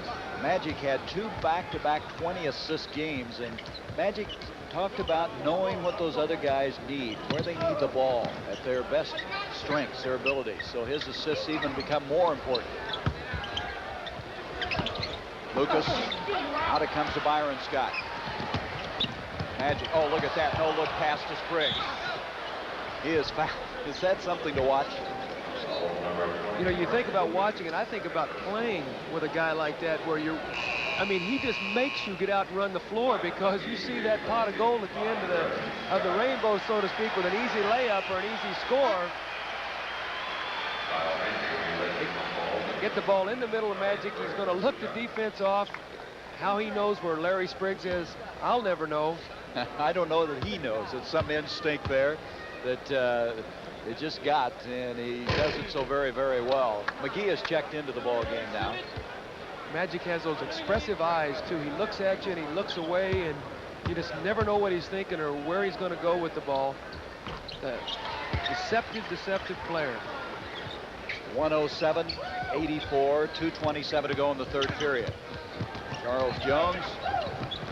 Jones might be as fast as any big man in the NBA. When he gets up and down the floor, he is a blur out there. In the offseason, he really needs to work on getting him about an 8 to 10 foot jump shot, so he can also use his quickness to go to the basket, and when people lay off of him, he'll be able to hit that little jump shot. Scott is fouled by Larry Spriggs, and that will be the third foul against Larry Spriggs. Well, the Suns have some decisions to make next season, as John McLeod was talking about.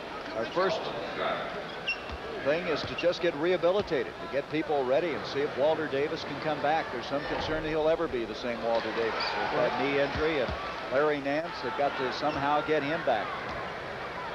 It'll be a long summer for these guys. Rick Roby was out almost the entire year. It's also important for them to get a good player in the draft to start rebuilding. Jay Humphries and Charles Jones have been pleasant surprises this year, and if they can get another good, they can start building for the future. They may have the 8th pick or the 10th, depending on what happens on a flip between Cleveland and the Suns. Here comes Magic again. Bullet pass. Spriggs able to recover.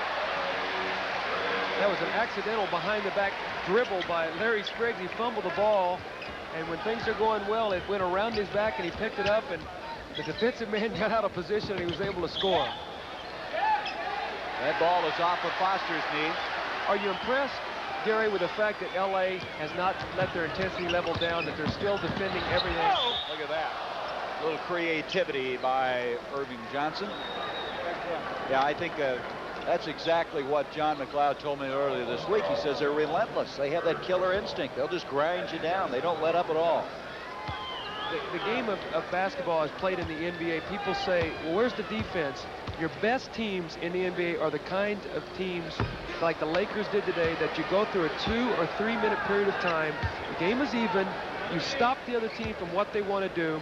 You take control of the game with a spurt like they did today, and then the rest is history. And you look at your Bostons and right on down the line, and the defensive teams, they stop you when they have to stop you, and then they go down and take advantage of it. You know, you look back at a game like this, if you're the opponent, you wonder what hit you. There's so many things that came at you, it's hard to pick any one thing. There's Jones inside. He is fouled. Bob McAdoo committing the foul. Speaking of Boston, they're still having some problems with Cleveland. They had, what, an 11-point lead there for a while, and they're in the 4th period. We still have 1:18 to go in the 3rd. When you play Los Angeles too, Gary, don't you get the feeling sometimes you say, well, if we'd only, in that 2 minute period of time, if we'd only done this, if we'd only done that, and you realize that you had no control of what you're doing because they were making you do it. I tell you, when they had the 63-62 lead Phoenix, they should have stopped time and just say, wait a minute, let's call it right here, or at least give us time to enjoy that advantage. But it all of a sudden got away from them. That's going to be a 2-point shot. Rebound by Jones.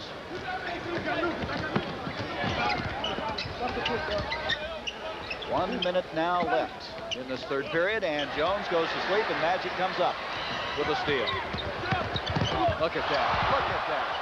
McGee had it blocked. He has all kinds of moves out there, and he seemingly comes up with a new one every game as Pittman will come back into the ball game. Turnovers as by half in the first. You see Phoenix with 10, second with 6. Boy, the Lakers have really turned that around. And the points on turnovers in the second half, Lakers really getting the better of that. Byron Scott really was the recipient of those turnovers into points on the fast break. Magic Johnson now leads the ball game. Cooper is in there. 3-point attempt by McGee to Rod Foster.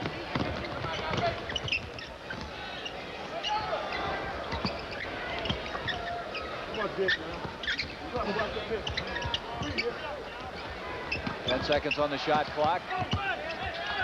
Now with 6. With 3. Lucas makes his move. He'll get it, and he's fouled.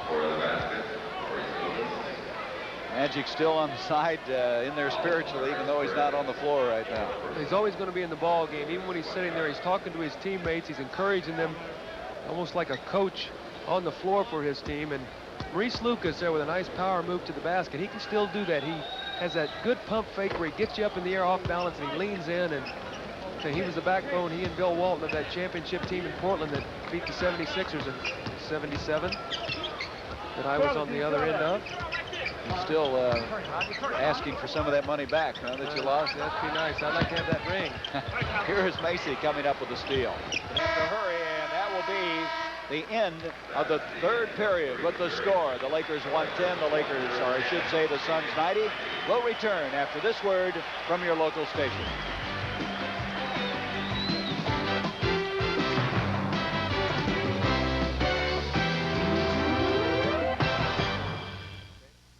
This is CBS.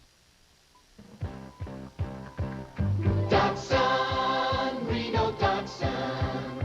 It's the spirit that gives you more. Right now at the new Reno Datsun, we've got the spirit that'll save you money. Save on economy cars. Save on tough Datsun trucks. On new or used cars and trucks. Right now, catch the money-saving spirit of 8.8% financing on all new trucks. It's the spirit that saves you money. It's the new Reno Datsun. Reno Datsun. Introducing a Coors like you never knew before. New Coors Extra Gold. This ain't no uptown, watered-down beer that needs an apology. This is Coors Extra Gold. It's the beer with the taste you can see. And only Coors can make it so easy drinking. Yeah, this is bolder, golder, broad-shouldered beer the way beer ought to be. This is Coors Extra Gold. It's the beer with the taste you can see. You're watching to KTVN Reno. Hi, I'm Sean Sikma, and this is my husband, Jack. We've got a tip that'll keep you at the top of your game. You know, eating the right foods can help keep you healthy. Right. Eating correctly could lower your cholesterol level. And the American Heart Association says that may help prevent a heart attack. So, for your heart's sake, watch what you eat. Very good. Here, put this away. That's all right. You can put it away. Here. Oh. The American Heart Association. We're fighting for your life. The NBA on CBS. Today's playoff game from Inglewood, California is sponsored by light beer from Miller. Everything you've always wanted in a beer and less. Firestone with over 4,000 Firestone retailers from coast to coast. And by the Big Shaver for normal skin and the Big Shaver for sensitive skin. Now there's double trouble for stubble.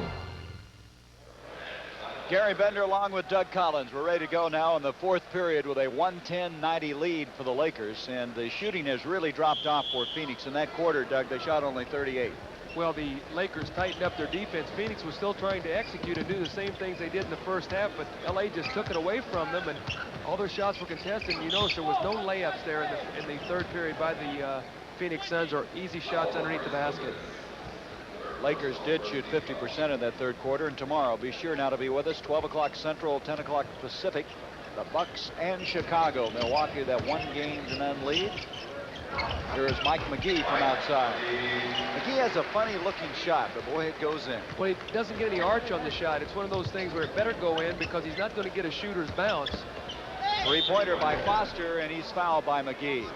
One thing I thought was very interesting in our discussion with Pat Riley yesterday was talking about the kind of player they look for in the draft. They want the 6'5", 6'9", skinny guy who has about 6% body fat. Well, he says he wants to be a team that gets out and runs, that is versatile. So he gets those kind of players in that kind of body range and size. They can play multiple positions. And I thought the key to the year they won the championship was the fact that they had Michael Cooper and Bob McAdoo coming off the bench. They played 7 people, but it was like 9 or 10 because of the way they were able to blend in. And you don't have to adjust to a lot of different people out on the floor. Rod Foster missed both free throws, and they missed the field goal from outside. They drafted Earl Jones in that skinny variety, and he was hurt early in the year and has not played this year, but they feel he has some potential. Lucas committing the foul, his fourth. As you see now, Boston in the fourth period leading Cleveland, and we're at the Forum, the fabulous Forum in Inglewood. This is game 2 of this Western Conference best-of-5 series, and the Lakers going to move up 2 games to 0 as they are winning this one 113-90 with 11:23 left in the fourth period. Bob McAdoo, that little jump shot free throw. Does anybody else do that in the league? Hal Greer used to do it. I remember growing up as a kid watching Hal Greer when he used to play for the 76ers, use that little jump shot. I don't think anybody else in the league uses it. Here's Rod Foster. Foster just can't buy anything right now. Pittman, and he's fouled. Pittman is fouled by the veteran McAdoo.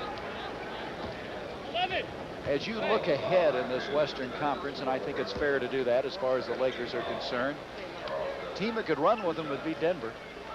Yes, and Denver gave them some problems. I think they beat them twice here in the Forum this year. Gary, the thing that LA does not want to do, they want to go to Phoenix, and they want to finish it off in 3. When you have to go through the playoffs like they're going to do now that they've made the best-of-5 rather than it be a mini-series, you want to play as few games as you possibly can. The wear and tear on your body in the playoffs, because the intensity becomes so great, the fewer games you play, the better. So you don't want to coast in one game and let a team get a win and then now have to turn it up a notch and try to win again. So finish it when you can. McGee finished that one. Then you got Kareem at 38 years of age. He doesn't need any extra games. Well, the other night he played 29 minutes in the ball game. We have not seen him since midway through the third period. You're not going to see him anymore. And as Mitch Kupchak's getting ready to check in. Pittman tried it, couldn't get it to go.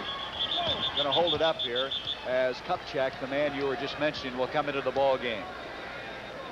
All right, now here's an update on the Eastern Conference. Boston still battling Cleveland in game 2. Detroit leading 1-0. Philadelphia now. Philadelphia, what about them? You've been following them very closely this year. Well, Philadelphia really has gone into the playoffs on a downer. They've really struggled in the last few ball games, and against Washington the other night they were able to have one big spurt, but Washington gave them a tough game. Ruland came back, Jeff Ruland, after missing 42 games, and they're going to have a battle on their hands. Mitchcock. And that's going to be kicked out of bounds. It'll be Phoenix's ball. You know, that Chicago-Milwaukee game tomorrow, too. Chicago feels very confident playing Milwaukee. They split the season series, and they feel very good about their chances of playing against that Milwaukee Buck team. Everybody talks about Boston, Philadelphia, and LA, but they better not forget the Bucks. And better not forget Detroit. They're starting to get healthy, too, after a siege of injuries this year. Lucas able to score, and the assist from Alvin Scott. 11 points for Luke. 116-94. 10 minutes left in the game. Worthy. James Worthy out of North Carolina. His first year, his rookie year, remember he injured that leg, or wasn't available for the playoffs. He did against the Phoenix Suns in the last week of the season, and that just killed their hopes. The Sixers swept them that season. Humphreys, power move. Doesn't get it to go. Scott trying to come up with a steal. Kupchak, who's in the ball game, is quite a story. What a rehabilitation effort on his part. A lot of people thought he'd never play again. I give him credit. I went through that same rehab process, and Mitch Kupchak has a guaranteed contract. He could have packed it in and got his money, but a lot of sweat and tears. There's Cooper from outside, the three-pointer. That's not Boyd, that's Coop. They're yelling in the background. The old alley-oop play here they call the Koopaloop.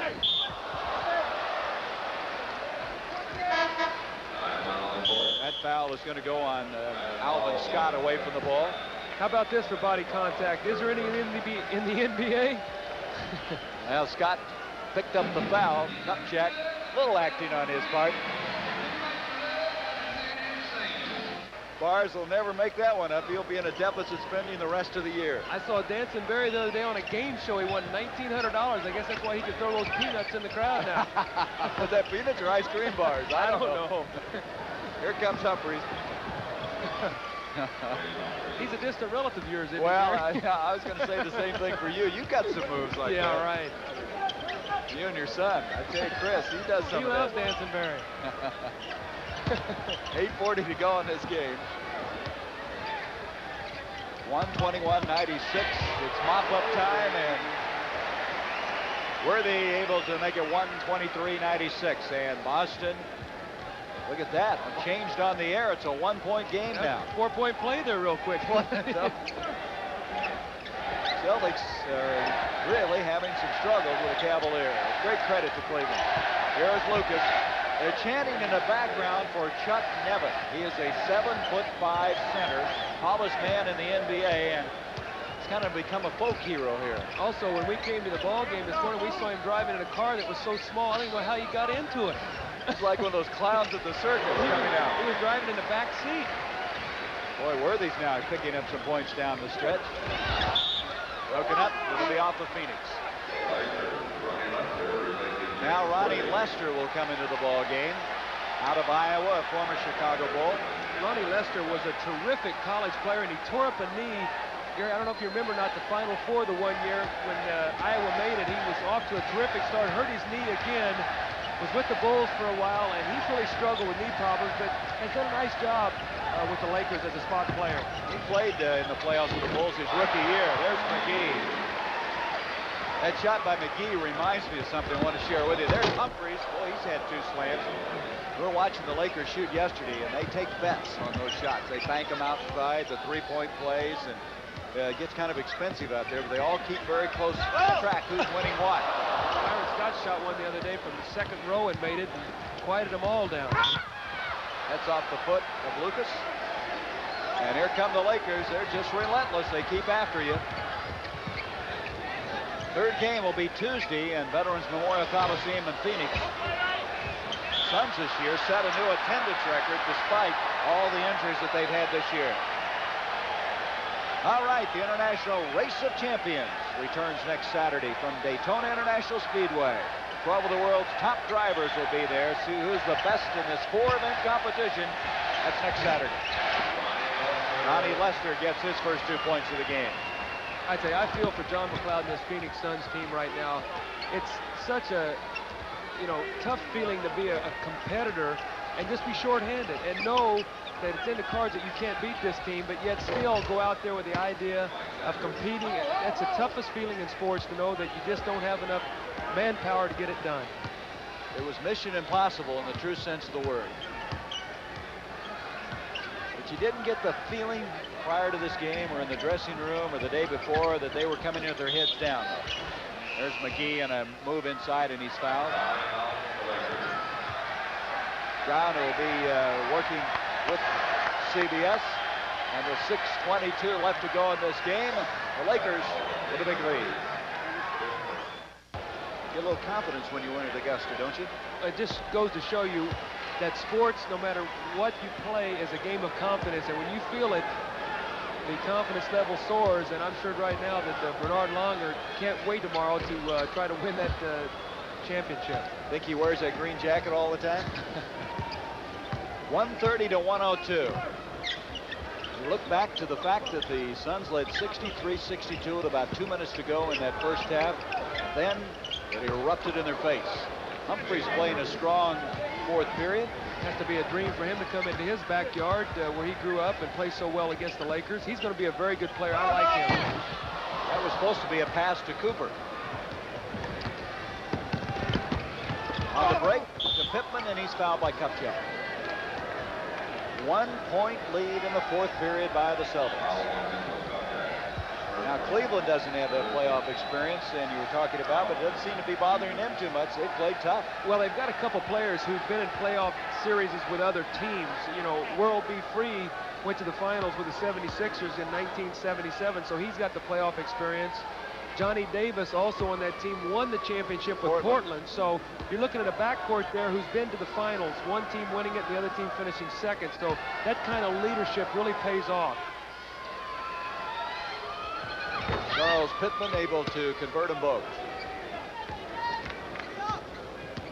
Well, this Lakers team, the way things are going, they're going to be able to rest Kareem very well. They can finish it off Tuesday and then await the outcome of that Portland-Dallas series. And those two teams are sure at each other's throats. There's Humphries again. He's made some power moves inside. This is a good experience for Jay Humphries to play well in the playoffs, because they're going to be back again. 10 points now for Jay Humphries, and a foul at the other end of the floor. Lucas committing the 5th foul of the game. One thing that you look back at all year long was teams trying to either make the playoffs or end up in the lottery. Now here, very briefly, are the 7 teams that will be in the lottery that will get a crack at Pat Ewing, and you'll see that on CBS. We're actually going to have the, what is the draw that they will have?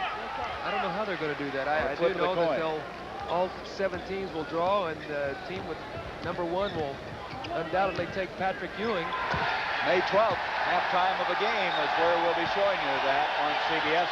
The roars for Chuck Nevitt, who's getting ready to come in now for the Lakers. But anyway, you see the Suns, who are so decimated by injury. A lot of people said, boy, they'd be better off not even getting in the playoffs and getting a shot at the lottery. Well, you know, when you're a player, you just don't think like that. You go out and you play to win. There's that feeling of getting Patrick Ewing's fine, but you only got a 1 in 7 shot, even if you get there. Luke with the rebound. Going to get a look at the tallest player in the NBA in a moment, and Chuck Nevitt, who played collegiately at North Carolina State for Jim Valvano. Sanders kind of bounced around, banged around. Humphries again inside. That's been his bread and butter in this second half of play, and here comes Nevitt.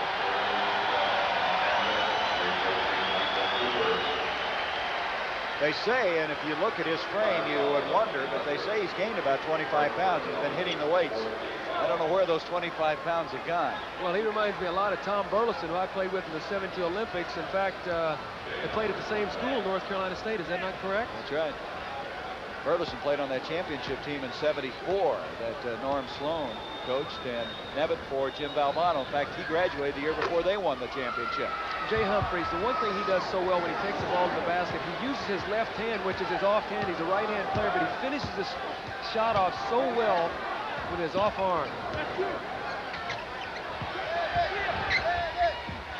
Briggs kind of hung up in the air that time and comes up with it to McGee. 134-113. 50 seconds left in this game in the 4th period from the Garden.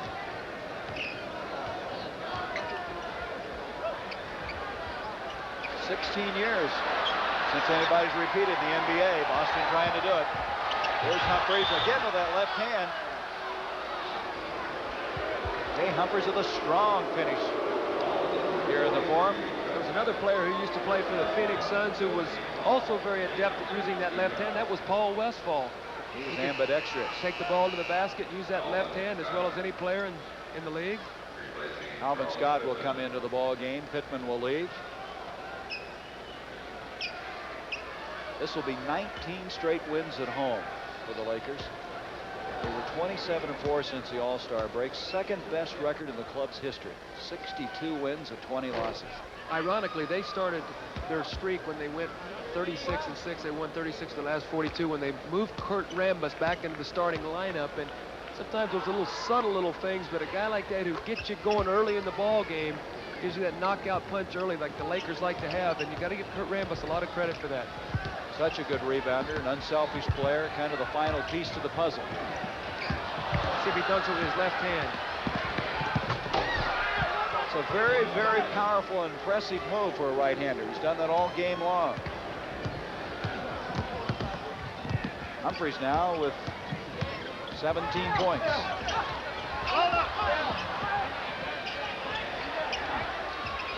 McGee and Lucas on the rebound. 3:22 left in the game.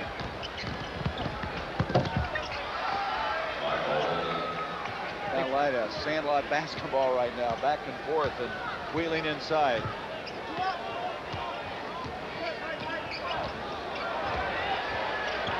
Here's Nevitt. They cheer when he gets the ball. There's another left-handed dunk. Humphries is cashing in, isn't he, in the second half? You're going to look at the box score, and you're going to think this guy had a great game. He's had a great about 12 minutes. 19 points for the rookie. 2:55 left. What's your like right now?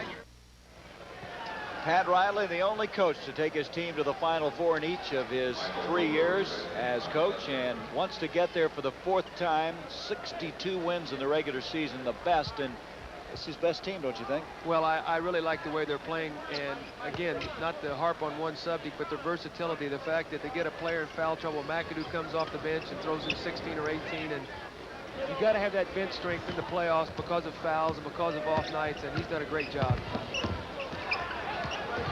Riley played at Kentucky. He played for John McLeod in the Phoenix Suns for a year. Larry Spriggs able to hit one off the glass. I think Pat Riley called that last time out to tell these guys, look, now this is getting a little ugly here in the last 5 minutes. Let's keep our intensity up, keep playing. A little pushing and shoving there, Kupchak and Humphreys. Mitch a little upset.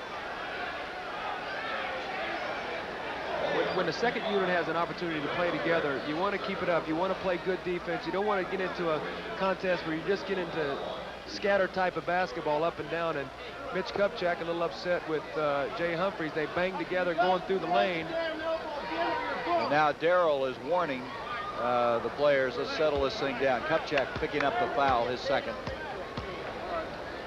Last thing you need, get somebody hurt now at this stage of the game. Somebody lose their poise. Pat Riley over checking things out with Dick Bavada.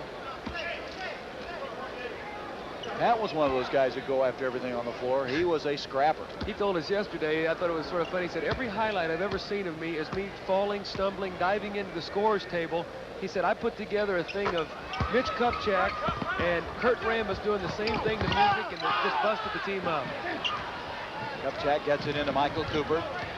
2:25. You see the time left in this game. Game 2. The Lakers will be 2-0 in this best of 5 as they head to Phoenix for game 3 on Tuesday night. Michael Cooper. Michael Cooper on the all-defensive team in the NBA last year, and showing also he can play the offensive end of it. Well, it looks like the Lakers are trying to run a play to get Chuck Nevitt a basket. The crowd would love it, wouldn't they? They've been yelling for him to shoot the ball. Sanders shoots and hits. They stopped the clock now in the last 2 minutes of the fourth period after a made shot. That's to keep players from knocking the ball up in the stands to get it stopped and delaying of the game. That's a rule in college that... I'd like to see that put in college. That almost cost Villanova the championship this year when the official did not call a technical foul or just let the clock run out. We have a final, and the Celtics 2-0 now. 108-106. Wasn't easy, though. Nevitt with a rebound to McGee. He's fouled. Michael Holton committing the foul. You can still see with 1:25 to go, the Suns are not going to give up an easy layup. Michael Holton defending the shot and then grabbing Mike McGee so he would not get injured. They're not going to give up anything easy right now. Well, let's take this opportunity now to announce our light beer most valuable player of the game. It's Byron Scott with 21 points. He hit 5 of 6 from the line, 8 of 15 from the field. He had 2 assists in the game. And Light Beer from Miller is proud to present a check for $1,000 to the National Multiple Sclerosis Foundation on behalf of Byron Scott. He made that little surge and just put the game away in the third period. Well, Kareem was big there in the second quarter when they took the lead up to 10, but when they run that 11-0 spurt on the break, Byron sort of orchestrated that. He finished it all off as Magic hit him with some nice passes and played a real fine ball game today. Sanders wheeling inside. They want goaltending. The foul will go on Mitchell Kupchak. So Mitch has picked up 3 in a hurry. So they're announcing the final here now, the Boston Celtics. Pat Riley with a little smile on his face when he heard the score. Well, the Lakers have a chance here today to break the record they had the other night, 142 points. They're at 141 right now. Broken a lot of records this year. Assists, field goal percentage. However, they only had one player lead the NBA individually this year. That was Byron Scott in 3-point field goal attempts. He shot 43%, edging out Larry Bird. Shows you the balance of this whole team. They had 6 guys averaging in double figures this year. There's Nevitt. They want him to shoot it. Nevitt's just trying to get a handle on it. Spriggs will try one. McGee with a follow. 50 seconds left in this game. And that broke the record they set the other night. Points in a playoff by the Laker team. They now have 143, breaking the record of 2 days at 142. Nevitt committing the foul. Well, and they had the 42 2 points in the first period Thursday night, which was a record. They may set some more before this entire series is over in the weeks ahead. And you see it all, of course, here on CBS. The form has been good to this Lakers team. This will be their 19th in a row. The last loss they had here was January 30th. That was to the Houston Rockets. That was almost a year ago. The way they're playing, they may not lose any more at home either in the playoffs. Setting up the play for Spriggs. Boy, he's improved. And in every facet of his game, his statistics are up this year in every category. Well, he feels there's a spot for him on this team. He's not looking over his shoulder to see whether he's going to be waived or not, and that makes a big difference. Lucas with his power rebound with 14 seconds. Cooper will bring it out to McGee. Alley-oop here, no. Some of the finishing touches with 7 seconds. The Los Angeles Lakers, who won the Pacific Division for the 4th straight year, winning the division by 20 games, which is another NBA record, with a convincing and impressive win here, 147-130. And I guess if you would put a caption on this, is it went as pretty much expected. Well, I think you can say that the Suns played very, very well. That 2-minute stretch at the end of the first half sort of doomed them. The Lakers came out in the second half and finished it off early. 147. The Lakers now lead this best of 5, 2-0.